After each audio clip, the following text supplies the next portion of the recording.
Hi everyone, इस video में हम कवर करेंगे कि पाइपिंग स्ट्रीम क्या होता है।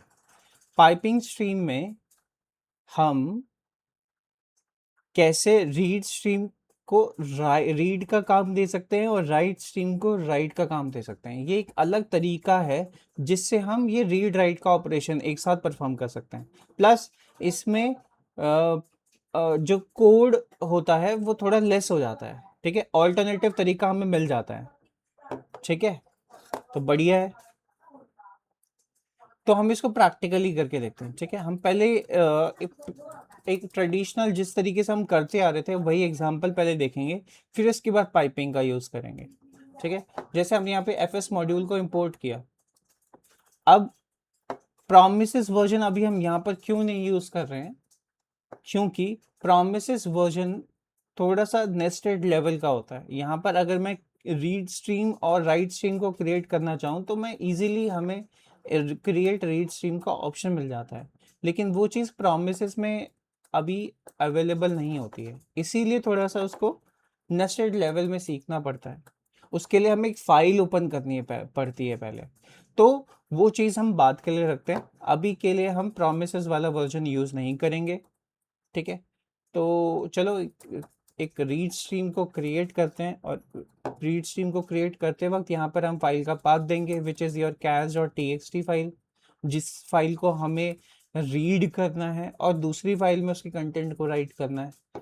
ठीक है, तो हम यहाँ हमने यहाँ पर एक रीड स्ट्रीम को क्रिएट कर लिया। ठीक है, अब इसके साइज को हम यहाँ पर कस्टमाइज कर लेंगे हाई वाटर मार्क की वैल्यू देकर विच इज़ योर 4। ठीक है, इस तरीके से कर लिया। अब राइट स्ट्रीम को क्रिएट करते हैं। राइट स्ट्रीम को क्रिएट भी हम सिंपल वैसे ही तरीके से करेंगे, fs.create राइट स्ट्रीम। ठीक है, और यहाँ पे फाइल का पाथ जो होगा वो नया होगा, कैर्स फाइल, ऐसा नाम दे देते हैं। ठीक है, हाई वाटर मार्क की वैल्यू वैसे रहने देते हैं। अब हम पहले क्या करते थे, रीड स्ट्रीम पे एक इवेंट को लिसन करते थे। ठीक है, which is your data event, और ये डेटा इवेंट एक्चुअली में हमें चंक रिटर्न करता था। ठीक है, अब ये जो चंक हमें रिटर्न हो रहा है, this chunk can be writable using right stream. ठीक है, अब यहाँ पे चल के हम राइट स्ट्रीम का राइट मेथड अगर यूज कर लें विच इज योर चंक को राइट करना। ठीक है, तो कुछ ऐसा है, इस तरीके से हम कर सकते हैं। और एक और इवेंट होता है which is your and event. ठीक है, जब राइटेबल स्ट्रीम राइट कर देगी पूरा तो हमारा ये एंड इवेंट ट्रिगर हो जाएगा। तो हम यहाँ पर कंसोल लॉग में प्रिंट कर देंगे copy success.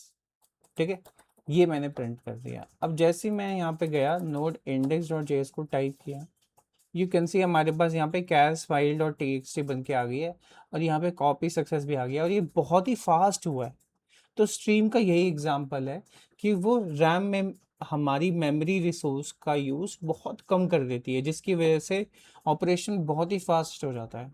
You can see cash और कैश फाइल के अंदर हमारा वो पूरा का पूरा कंटेंट आ गया है। ठीक है, तो चलो इसको बैक प्रेशर भी हैंडल कर लेते हैं इसी चीज़ में। बैक प्रेशर क्या करता है, राइट जब कर रहा होता है राइटेबल स्ट्रिंग, तो वो एक वैल्यू रिटर्न करता है विच इज़ योर एम्प्टी या बूलियन वैल्यू। ठीक है, जो कि ये बताएगा कि हमारा अभी राइट स्ट्रीम जो हमारा इंटरनल बफर है वो एम्प्टी है या नहीं है। अगर वो एम्प्टी हो, वो अगर एम्प्टी,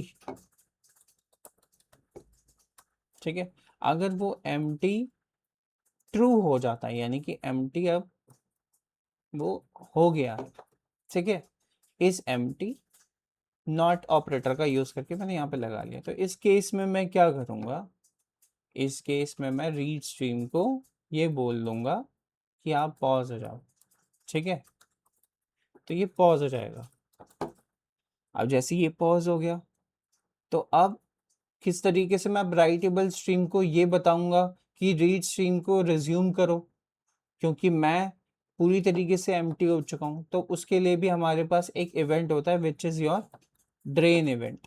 ठीक है, वो ड्रेन इवेंट होता है, और वो ड्रेन इवेंट ट्रिगर होगा जब भी हमारा राइट स्ट्रीम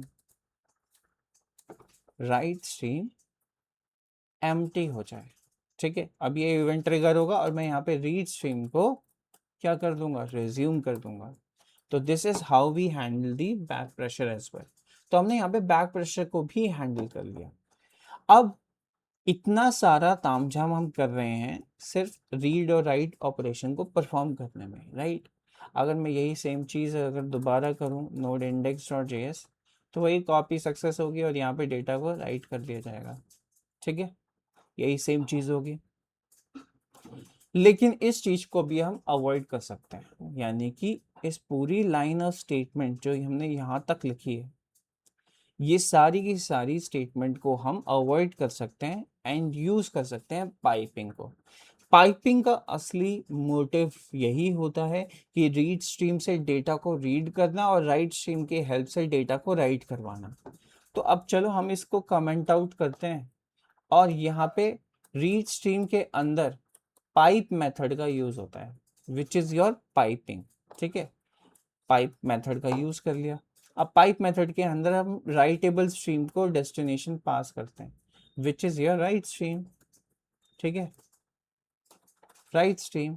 तो यहाँ पर ये देखो, ये इसने सिंटेक्स वाइज कितना इजी कर दिया इस पूरे ऑपरेशन को करने के लिए।